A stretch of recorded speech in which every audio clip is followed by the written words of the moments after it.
ఇక్కడికి వచ్చినటువంటి ఆ రోజు దహనకాండ జరుగుతున్నటువంటి పరిస్థితిలో వాళ్ళతో భుజాలు రాసుకుంటున్నటువంటి పోలీస్ ఆఫీసర్స్ మేము లిస్టు తీస్తున్నాం, వీడియో తీస్తున్నాం, అవన్నీ సెగ్రిగేట్ చేస్తున్నాం. 41 సిఆర్పిసి ప్రకారం నీ కళ్ళ ముందర కాగ్నిజబుల్ అఫెన్స్ జరుగుతుంటే అతన్ని అరెస్ట్ చేయాలని సిఆర్పిసి 41 చెప్తుంది. అది చట్టం నీ మీద నిర్దేశించింది.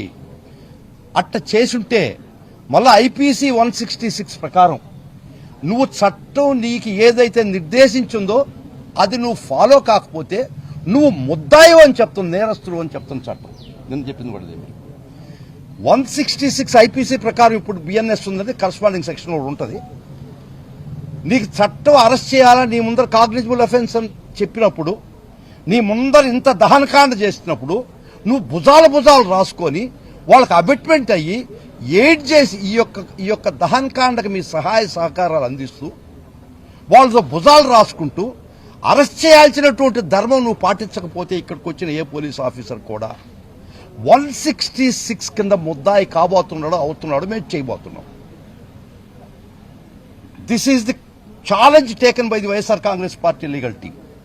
మీరు ఎవరైతే మీ డ్యూటీ నీరుగార్చారో మీరు అందరూ కోర్టు ముందర దోషులుగా నిలబెట్టే ఫ్యూ డేస్ లో చేస్తున్నామని ఈ సభాముఖంగా మా వైఎస్ఆర్ కాంగ్రెస్ పార్టీ తరఫున ప్రమాణం చేస్తున్నారు.